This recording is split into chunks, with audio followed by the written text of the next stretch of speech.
오늘 우리 또 주기도문에 대한 이야기들을 우리 한번 말씀을 통해서 한번 살펴보겠습니다. 주님은 우리에게 기도를 가르쳐 주셨습니다. 기도의 대상이신 하나님은 하늘에 계십니다. 너무 먼 곳에 계신 것 같은 하나님, 그 하나님을 초월적 하나님, 초월적이라고 말씀을 드렸습니다. 초월적인 하나님이 성육신을 하심으로 우리에게 가까이 오셨습니다. 이것을 우리와 함께 하시는 하나님, 내재하는 하나님이라고 말씀을 드렸죠. 그래서 우리의 기도의 대상이신 하나님은 초월적일 뿐만 아니라 내재성을 가지고 있는 그런 하나님이라고 말씀을 드렸습니다. 그 하나님의 이름이 거룩히 여김을 받기를 소망한다라고 이야기를 하죠. 우리가 하나님을 어떤 태도로 대하느냐에 따라서 하나님의 이름이 거룩해질 수도 있고 또 그렇지 않을 수도 있다라고 말씀을 드렸습니다. 하나님은 거룩하지만 우리를 통해서 하나님의 거룩함이 드러나기도 하고 그렇지 않을 수도 있다라는 이야기죠. 그래서 예수님은 그 하나님의 이름이 우리를 통하여서 거룩히 여김을 받기를 소망하는 마음으로 기도의 대상이신 하나님께 먼저 기도해야 된다라고 말씀을 드렸습니다. 이것이 첫 번째 주기도문에서 나오는 청원이라고 한다면 두 번째 청원에 대해서 한번 오늘 살펴보도록 하겠습니다. 오늘은 10절 말씀입니다. 나라가 임하시오며 뜻이 하늘에서 이루어진 것 같이 땅에서도 이루어지이다. 사복음서를 보시면 하나님 나라라고 하는 표현들이 꽤 많이 등장을 해요. 그러나 하나님 나라가 도대체 어떤 의미가 가지고 있는지에 대한 구체적인 설명은 없습니다. 왜냐하면 유대인들은 이미 하나님 나라가 어떤 개념인지 다 자신들은 알고 있기 때문에 그렇습니다. 그래서 유대인들은 성경의 언어와 예언자들의 전통 속에서 자라왔고 하나님 나라를 오랫동안 기다려왔던 그런 사람들이었기 때문에 말하지 않아도 하나님 나라가 어떤 개념인지는 유대인들은 다 알고 있습니다. 하지만 우리는 어떻습니까? 우리는 유대인이 아니잖아요. 우리는 대한민국 사람 아닙니까? 그러다 보니까 유대인과는 다른 문화와 다른 전통 속에서 살아왔기 때문에 유대인의 전통과 유대인의 문화 속에서 적혀 있는 이 성경을 대할 때 하나님 나라라고 하는 개념이 확 우리에게 다가오지는 않습니다. 그럼 여러분, 우리가 이 하나님 나라를 어떻게 생각할 수가 있을까요? 먼저 여러분, 나라라고 생각을 한다면 제일 먼저 뭐가 떠오릅니까? 땅이 떠오르죠. 그렇죠? 그러니까 나라라고 한다면 거의 다 지리적인 어떤 곳을 떠오르게 됩니다. 주기도문에 등장하는 나라를 헬라어로 바실레이아라고 얘기해요. 바실레이아라고 얘기하는데 이 바실레이아라고 하는 나라라고 하는 뜻에는 우리 두 가지 의미가 있습니다. 첫 번째, 제일 많이 사용하는 것은 통치에 대한 의미입니다. 통치. 그러니까 나라라고 하는 것은 우리가 생각하기에는 지역, 어떤 땅, 이런 개념이 있지만 유대인들이 생각하는 바실레이아라고 하는 것은 통치라고 하는 의미가 있어요. 주권, 왕권, 이런 의미가 있는 겁니다. 이것을 주로 사용하는 게 바실레이아라고 하는 의미고, 두 번째로 아주 약하게 사용하는 것이 우리가 생각하는 땅에 대한 개념입니다. 그러므로 나라로 번역되는 이 바실레이아라고 하는 이 나라라고 하는 개념은 왕이 통치하는 활동에 초점을 맞추어져 있다라고 여러분들이 생각을 하셔야 됩니다. 그래서 여러분, 우리가 이 바실레이아라고 하는 이 나라라고 하는 개념을 단지 땅으로 생각하면은 이 천국이 도대체 어디 있지? 하나님 나라가 어디 있지? 이렇게 생각이 되는 거예요. 하나님 나라 어디 있습니까? 저기 지난주에 달나라에 인공위성 쐈던데 그 달 더 편에 어디 하나님 계신 곳이 있습니까? 잘 모르잖아요. 그렇죠? 어딘지 잘 모르잖아요. 그러니까 이 바실레이아라고 하는 것은 땅에 대한 개념보다는 통치에 대한 개념, 왕권에 대한 개념이 훨씬 더 많이 내포되어 있다라고 하는 전제를 가지고 나라라고 하는 것을 생각하셔야 된다라는 거죠. 그러니까 이 하나님 나라는 누구의 통치? 하나님의 통치가 실제로 드러나 있는 상태를 이야기하는 거예요. 하나님의 다스리는 그런 통치가 우리의 삶 속에서 어떻게 눈으로 구현될 수가 있는가, 이것을 생각해야 된다는 이야기죠. 그래서 하나님 나라가 어디에? 이 땅 가운데 임하게 해달라라고 하는 그 청원은요, 하늘에 있는 영토가 이 땅 가운데 내려오게 해달라, 이 얘기가 아니에요. 하나님이 계신 곳, 그 하나님의 통치가 우리가 살고 있는 이 세상 가운데에도 임하기를 소망한다라고 하는 그런 기도의 내용이 담겨져 있는 겁니다. 그럼 하나님이 통치하시는 나라는 어떤 특징이 있을까요? 불의가 있을까요? 없습니다. 악이 있을까요? 없어요. 그러니까 불의와 억압과 악의 권세가 다 물러나고 하나님이 다스리시는 정의와 평화의 나라, 그 정의와 평화가 구현되는 그런 통치가 임하기를 원하는 그런 하나님의 마음이 있다라는 이야기죠. 그러면 여러분, 하나님 나라가 우리에게 임하게 해달라라고 하는 이 기도, 이거를 왜 해야 될까요? 이유는 뭘까요? 이유는 딱 하나밖에 없어요. 하나님 아버지의 통치가 이 땅에서 충만하게 이루어지지 않았기 때문에 그렇게 해달라고 하나님께 청원 기도를 드리는 겁니다. 하나님의 통치가 이 땅에서 완벽하게 이루어지고 있다면 이런 기도할 필요가 없겠죠. 그러나 그렇게 되지 않기 때문에 기도해야 된다라는 이야기죠. 그러면은 오늘 본문의 말씀 속에서 나타난 이 10절의 말씀은 하나님 나라와 뜻을 위한 이 기도라고 하는 것은 예수님께서 이런 의미로 말씀을 하신 거예요. 하나님의 통치가 아직까지 이 세상에 임하고 있지는 않다라는 것을 전제하고 있는 겁니다. 그 전제가 예수님이 살았을 그때나 지금이나 똑같다는 이야기예요. 예수님의 살았을 그 당시에도 하나님의 통치가 그 땅 가운데서 완벽하게 이루어지지 않았고, 오늘을 살아가는 우리들이 살아가는 이 시대 속에서도 하나님의 통치는 아직 완벽하게 이루어지지 않았다라는 이야기죠. 여러분, 하나님의 통치가 이 땅 가운데 이루어지지 않은 것은 분명한 것 같죠? 지난주에 일어난 사건을 보십시오. 신천에서 일어난 사건. 여행용 가방에 뭐가 하나 떴죠? 보니까 뭐가 있습니까? 50대 여인의 시체가 있어요. 이거 누가 그랬나 잡아보니까 사위하고 딸이래요. 사위가 딸을 하도 때리니까 엄마가 와서 산 거 아닙니까? 살았는데 이 엄마가 자꾸 시끄럽게 굴고 일어나니까 사위가 맨날 자기 엄마를 때린 거예요. 장모님을 때린 거죠. 그러다가 죽은 것 아닙니까? 죽어놓고 캐비넷 속에 구겨 넣어가지고 버려버렸어요. 여러분, 이게 하나님의 통치가 이루어지는 나라입니까? 아니잖아요. 이런 불의함들이, 이런 폐역들이 이루어지는 곳이 하나님 나라입니까? 이건 아니라는 이야기예요. 그러니까 이 세상은 아직까지도 죄가 넘쳐나고 악의들이 권력을 휘두르고 의인들은 어려움을 경험하는 그런 곳이다라는 거예요. 물론 하나님의 통치는요, 이 세상 가운데서 실현되고는 있습니다. 그러나 그 통치가 누구에게 이루어지고 있냐면은 그 통치를 받아들이는 소수의 사람을 통해서만 이루어지고 있어요. 그래서 예수님께서는 우리에게 기도할 때에 하나님의 나라가 이 땅에서 이루어지기를 원하는 기도를 해라 라고 말을 하는 거죠.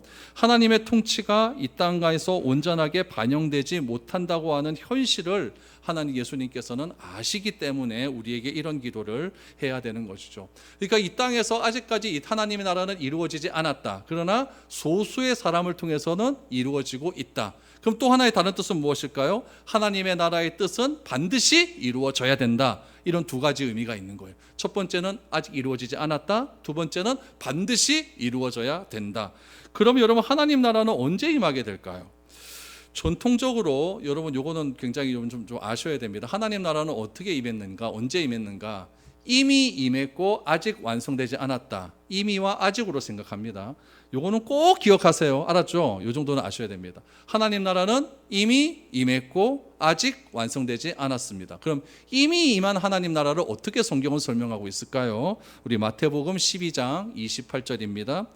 그러나 내가 하나님의 성령을 힘입어 귀신을 쫓아내는 것이면 하나님의 나라가 이미 너희에게 임하였느니라 라고 말하죠. 하나님 나라가 임하는 그런 원리가 나와요. 그 원리가 무엇이냐면은 하나님의 성령으로 힘입어 귀신을 쫓아냈다라고 하면, 그러니까 하나님의 성령으로 임하여 귀신이 쫓겨난 그곳은 하나님의 나라라는 거예요. 근데 전 여기서 22장 28절에서 주목하는 것이 무엇이냐면은 너희에게라고 하는 것이에요. 너희에게. 그러니까 하나님의 나라는 이미 누구에게 임했다? 너희에게 임했다는 거예요. 그러면 이 너희에게라고 하는 대상은 누구일까요? 너희에게라고 하는 대상을 지목한 것은 하나님 나라가 지금 이곳에 임한 것을 지금 제한하고 있다는 이야기예요. 하나님 나라는 다 이루어진 것이 아니에요. 누구에게만 이루어졌습니까? 예수님의 이름으로 귀신을 쫓아낸 너희에게만 이루어졌다는 이야기예요. 그러니까 내 마음 속에서도 성령이 충만하고 성령이 임하는 그런 내 삶이 되었다고 한다면은 내가 있는 그곳은 누가 통치하는 곳? 하나님이 통치하는 곳이다. 그래서 나에게 하나님 나라는 이미 임했다라는 이야기예요. 그러니까 내가 모든 악의 근원에서 해방이 돼야 되는 거예요. 어떤 갈등이 있을 것 아닙니까? 하나는 하나님의 마음 원하는 마음, 하나는 악이 원하는 마음. 이것 중에 무엇을 택해야 됩니까? 하나님이 원하는 마음을 선택했을 때 그곳에서 하나님의 통치가 임하는 것이죠. 그게 하나님 나라라는 거예요. 그럼 이것이 이미 임한 하나님의 나라라고 한다면 아직 완성되지 않았죠? 그럼 아직은 언제 임하는 나라일까요? 우리 마태복음 13장 41절에서 43절. 인자가 그 천사들을 보내리니 그들이 그 나라에서 모든 넘어지게 하는 것과 또 불법을 행하는 자들을 가두어 내어 풀무불에 던져 넣으리니 거기서 울며 이를 갈게 되리라. 그때의 의인들은 자기 아버지 나라에서 해와 같이 빛나리라. 귀 있는 자는 들으라 라고 했습니다. 한 절 더 볼게요. 마태복음 25장 31절이합니다. 인자가 자기 영광으로 모든 천사와 함께 올 때에 자기 영광의 보좌에 앉으리니 모든 민족을 그 앞에 모으고 각각 구분하기를 목자가 양과 염소를 구분하는 것 같이 하여 양은 그 오른편에 염소는 왼편에 두리라. 그때에 임금이 그 오른편에 있는 자들에게 이르시되 내 아버지께 복을 받을 자여 나와 창세로부터 너희를 위하여 예비된 나라를 상속받으라 라고 했습니다. 여러분 아까 이미 임한 하나님의 나라는 현재입니까 미래입니까? 현재예요. 그렇죠? 이미 임했으니까. 그럼 아직 임하지 않는 하나님의 나라는 시제는 미래예요. 오늘 제가 읽어드렸던 마태복음 13장 말씀과 마태복음 25장 말씀은 다 어떻게 시작하냐면은 마태복음 13장을 보시면 인자가 그 천사들을 보내리니 이렇게 시작해요. 인자가 그 천사들을 보내리니, 보냈다는 얘기예요, 보내지 않는다는 얘기예요? 보낼 것이라는 얘기죠. 아직 안 보냈다는 얘기. 이제 보낼 것이다라는 이야기예요. 보내게 되면 어떻게 되느냐? 심판한다는 이야기예요. 마태복음 25장 31절을 보면은 인자가 자기 영광으로 모든 천사와 함께 올 때에 그랬으니까 왔다는 얘기 안 왔다는 얘기예요. 안 왔어요. 아직 이제 앞으로 올 것이라는 이야기예요. 그러니까 아직 완성되지 않은 하나님 나라는 현재입니까 미래입니까? 미래라는 얘기예요. 그럼 언제 완성이 되느냐? 주께서 다시 재림하시는 그날 양과 염소를 구분할 때 심판하시는 그날에 하나님 나라는 완성된다는 이야기예요. 그러니까 우리가 양의 편에 서 있게 되면은 하나님의 통치와 하나님의 다스리심을 완전히 경험하는 그런 나라가 되기 때문에 그 나라에는 여러분 눈물도 없고 슬픔도 없고 죄악도 없고 그런 나라가 된다. 그곳이 무슨 나라다? 하나님의 통치가 임하는 하나님 나라다. 이렇게 지금 성경은 이야기하고 있는 것이죠. 그러니까 우리 삶 가운데 악이 아직까지도 경험된다라고 하는 것은 하나님 나라가 임했다 안 임했다? 아직 임하지는 않았다라는 것을 의미하는 것이죠. 이런 의미에서 본다면 하나님의 나라는 여전히 미래적입니다. 그렇죠? 여전히 미래적이에요. 하나님의 통치는요 너희에게 임한다라고 했으니까 부분적으로 임한 건 맞아요.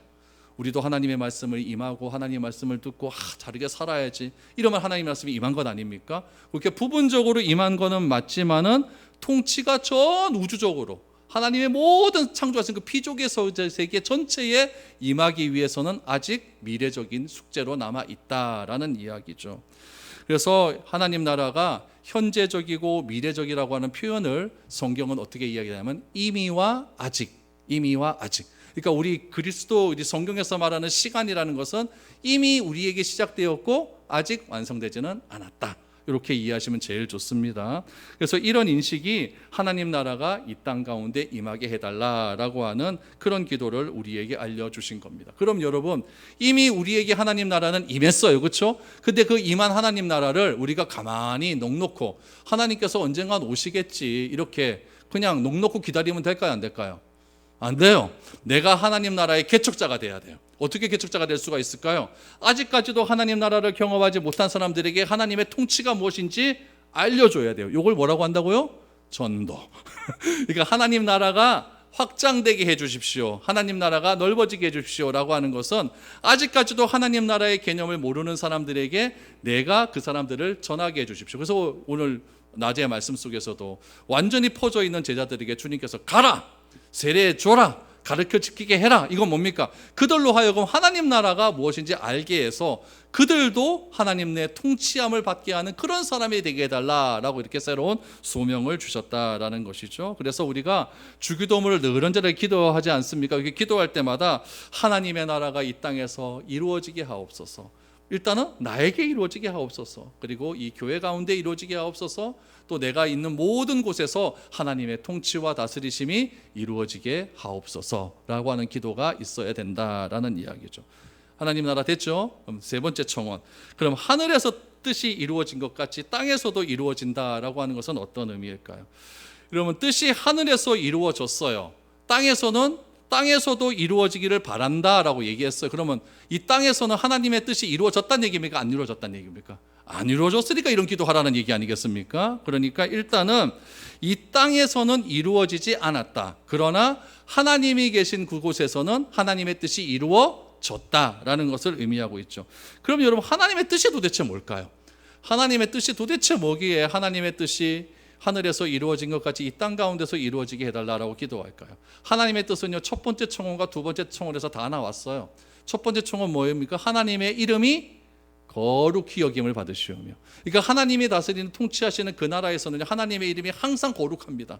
근데 우리에는 거룩해요, 안 거룩해요? 안 거룩하니까 일단 그 하나님의 이름이 내 삶 가운데서 나를 통하여 늘 언제나 거룩하게 여김을 받아달라라고 하는 기도일 것이고, 두 번째는 무엇이겠습니까? 우리 하늘의 하나님의 나라가 이 땅에서 이루어지기를 바라는 것이겠죠. 이것이 하나님의 뜻인 거예요. 그렇다면 하늘에서는 하나님의 이름이 거룩히 여김을 받고 있고, 하늘에서는 하나님의 통치가 완벽하게 이루어지고 있다라는 이야기죠. 이제 그런 일들이 어디서도 이루어지기를 원한다. 내가 살고 있는 우리 집에서도 이루어지기를 원하고, 우리 직장에서도 이루어지기를 원하고, 이 교회에서도 이루어지기를 원하고, 이 세상 모든 곳에서도 이러한 뜻이 이루어지기를 원한다라는 이야기죠. 그럼 여러분, 왜 이런 하나님의 뜻이 이 땅에서 이루어지지 않고 있을까요? 이유는 딱 하나밖에 없습니다. 뭐 때문에요? 죄 때문에 그렇죠. 그렇죠. 죄 때문에 그러는 거예요. 그래서 세 번째 청혼요, 하늘과 땅 사이에 가로막고 있는 죄라는 게 있는 거예요. 이 죄가 완전히, 악의 세력이 완전히 진멸되어서 하나님의 통치와 뜻이 모든 나라 가운데 이루어지기를 바라는 종말론적인 소망을 갖고 있는 거예요. 여러분, 우리가 하나님 나라는 이미 이루어졌고 아직 이루어지지 않았다고 했죠. 그 아직 이루어지지 않는 하나님 나라는 언제 완성된다고요? 예수님이 이 땅에 오실 때. 그때를 뭐라고 합니까? 종말 그러잖아요.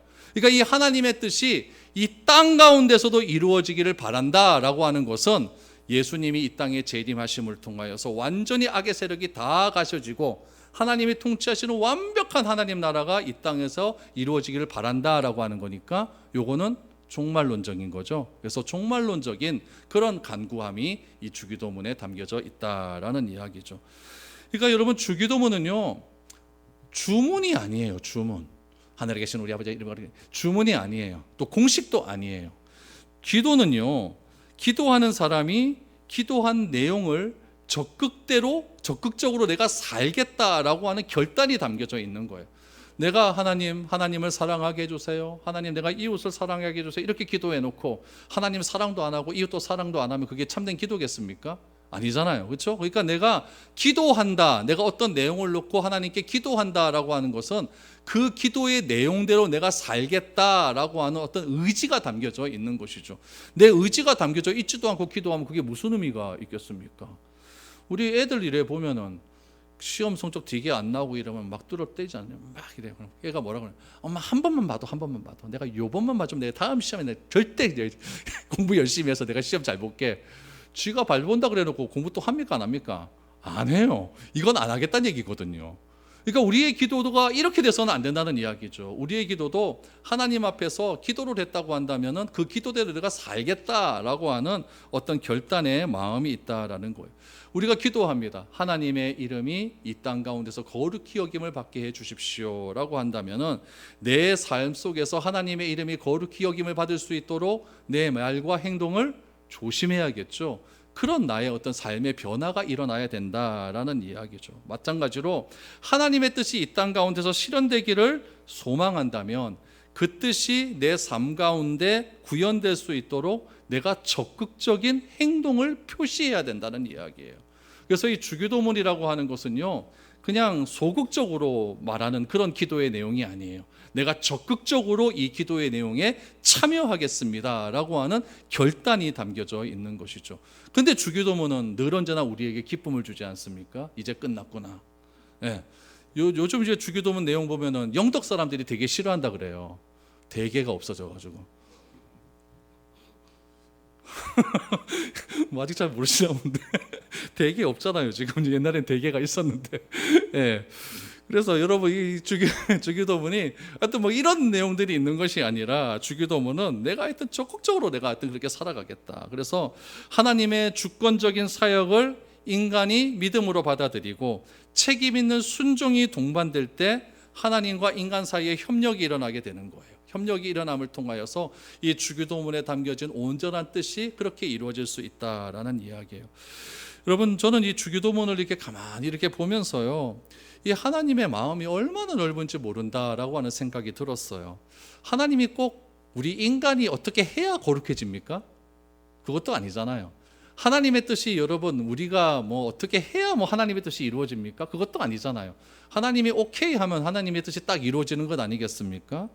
그런데 하나님은 누구의 도움도 받지 않고 천지를 말씀으로 창조하실 만큼 전능하신 분이신데 왜 여러분 하나님께서 하필이면 우리를 통해서 이런 일들을 이루어 가기를 소망하고 계실까? 하나님이 전능하신다라고 하는 사실은요, 어떻게 보면은 하나님은 혼자서 다 하실 수 있는 분이기 때문에 혼자 일하셔도 된다라고 하는 의미도 있을 수 있겠지만은 하나님은 전능하시기 때문에 혼자 일하는 그런 존재가 아니다라고 하는 그런 두 가지 의미가 있는 겁니다. 여러분, 하나님이 원하시면 혼자 일할 수 있다 없다? 있습니다. 그러나 전능하시기 때문에 우리를 사용하시는 거예요. 하나님이 천지를 창조하셨어요. 창조하신 후에 하나님의 형상대로 인간을 창조하지 않았습니까? 그 인간을 그대로 내버려 두지 않습니다. 일을 시킵니다. 어떻게 일을 시켰느냐? 창세기 2장 19절을 보십시오. 여호와 하나님이 흙으로 각종 들짐승과 공중의 각종 새를 지으시고 아담이 무엇이라고 부르나 보시려고 그것들을 그에게로 이끌어 가시니 아담이 각 생물을 부르는 것이 곧 그 이름이 되었더라라고 말합니다. 하나님의 형상대로 지은 사람에게 일을 시킨 첫 번째 일이 뭡니까? 이름을 지어라라는 것이죠. 그럼 하나님께서 이름을 지어라라고 해놓고 하나님은 딴 데 갔었을까요? 아니에요. 아담이 이름을 짓는 것을 그대로 보고 계셨다라는 의미죠. 그러니까 하나님은 하나님의 전능하심으로 이름을 지을 수 있어요, 없어요? 있지만 그 일을 인간에게 맡겨주시고 일하는 인간을 보시고 계셨다라는 이야기죠. 인간은요, 무력하고 약하지만 하나님은 인간이 일하시는 것을 볼 때 너무너무 즐거워하신다는 이야기예요. 하나님께 능력이 부족해서 인간을 동원하시는 것이 아니라 하나님은 인간과 함께 일하는 것을 너무너무 즐거워하고 계세요. 그래서 인간이 일하는 그 일을 통하여서 자신의 영광이 드러나기를 소망하고 있다라는 이야기죠. 일하는 현장에서 하나님의 영광이 드러나고 있다라는 것이 하나님의 이름이 거룩히 여김을 받는 방법이고 하나님의 뜻이 하늘에서 이루어진 것까지 이 땅에서도 이루어질 수 있는 방법입니다. 그러므로 여러분의 직업은 귀하다 안 귀하다? 귀한 겁니다. 귀한 겁니다. 내가 살지 못해 내가 익하고 있지 이런 말 하지 마십시오.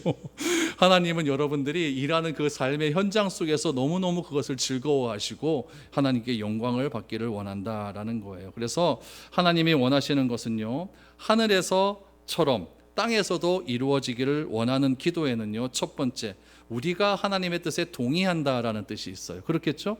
하나님의 뜻이 이 땅 가운데서 이루어지는데 누구를 통해서? 나를 통해서 이루어진다면 내가 하나님의 뜻에 동의를 해야 하나님의 뜻이 이 땅 가운데서 이루어지는 것을 내가 행할 것 아니겠습니까? 그러니까 하나님의 뜻이 무엇인지 내가 잘 알아야 돼요. 그래야 그 뜻에 동의를 할 수가 있겠죠. 그래서 하나님의 뜻이 이 땅에서도 이루어지기를 원합니다라는 것은 첫 번째, 하나님의 뜻에 내가 동의한다 안 한다? 동의한다라고 하는 의미가 있습니다. 두 번째, 하나님의 뜻이 이 땅 가운데서 이루어질 때 누구를 사용하신다고요? 나를 사용하는 것이 아닙니까? 그러니까 하나님의 뜻을 행하실 때 나를 사용해 주십시오라고 하는 청원이 담겨져 있는 거예요. 이게 여러분 얼마나 귀한 입니까? 그러니까 이 세 번째로 말한 하늘의 뜻이 이 땅 가운데서 임하게 해달라라고 하는 이 청원은요, 우리 하나님의 주권을 인정하는 거예요. 하나님의 주권을 인정하는 동시에 하나님은 전능하신 분이신데 그 전능하신 그 하나님께서 누구를 사용해달라? 나를 좀 제발 사용해 주세요 라고 하는 그런 하나님 안에 간구가 담겨져 있다라는 이야기예요. 그래서 하나님께서 나를 사용하실 때 나는 진짜 적극적으로 자발적으로 그 일에 헌신하겠습니다 라고 하는 순종의 의미가 담겨져 있는 거예요. 여러분, 히브리서 4장 16절 보면 제가 참 좋아하는 구절인데요, 그러므로 우리는 긍휼하심을 받고 때를 따라 돕는 은혜를 얻기 위하여 은혜의 보좌 앞에 담대히 나아갈 것이니라 라고 했어요. 여러분, 우리가 어디에 나간다고요? 은혜의 보좌 앞에 담대히 나간대요. 여러분, 중국에 가면 자금성이라고 하는 중국 황제가 통치하는 성이 있어요. 자금성 정문에서부터 중국 황제가 앉아있는 그 성까지 들어가려면 출근하면요, 퇴근해야 돼요. 무슨 말인지 압니까? 자금성 앞에 딱 출근한다고 딱 들어갔잖아요. 들어가면은요, 퇴근 시간 돼야 거기 도착한다는 얘기예요. 이해가 잘 안 돼요. 그만큼 넓다는 얘기예요. 그런데 더 웃긴 거는 뭐냐면은 자금성에 딱 들어갈 때에 외국의 사신들이 오지 않습니까? 그 사신들이 딱 자금성 정문에 들어가면요, 이마로 머리를 쿵 박습니다. 쿵 박으면 그 소리가 황제의 앉은 자리에서 들려야 돼요. 그래야 다음 단계 가는 거예요. 그러니까 황제의 권위가 얼마나 높습니까? 황제 앞에 함부로 나갈 수 있다 없다? 없다는 이야기예요. 근데 우리는 어떻게 하냐? 히브리서 4장 다시 한번 띄워주세요. 우리는 어떻다? 은혜의 보좌 앞에 어떻게 나간다고 합니까? 담대히 나간다는 거예요. 어떻게 담대히 나갑니까? 때를 따라 돕는 은혜를 얻기 위하여. 은혜의 보좌 앞에 어떻게 나간다고요? 담대히 나갈 수가 있어요. 은혜의 보좌 앞에 나가서 여러분 무엇을 간구해야 되겠습니까? 하나님의 뜻이 이 땅에 이루어질 때 하나님 나를 사용하여 주옵소서. 중국의 황제는 나갈 때마다 머리 박고 그렇게 나가야 되는데 우리는 하나님 앞에 담대히 나가면서 어떻게 하나님 나를 사용하여 주옵소서. 그러면 하나님의 뜻이 이루어질 수 있도록 내가 최선을 다해서 내가 순종하며 그렇게 살아가겠습니다 라고 하나님께 요청할 수가 있는 거예요. 우리는 예수님께서 십자가에서 죽으실 때에 하늘과 땅 사이를 가로막는 죄의 담벽이 무너졌음을 알게 됩니다. 무엇을 통해서 알게 되냐면요, 휘장이 위에서부터 아래로부터 쫙 찢어졌어요.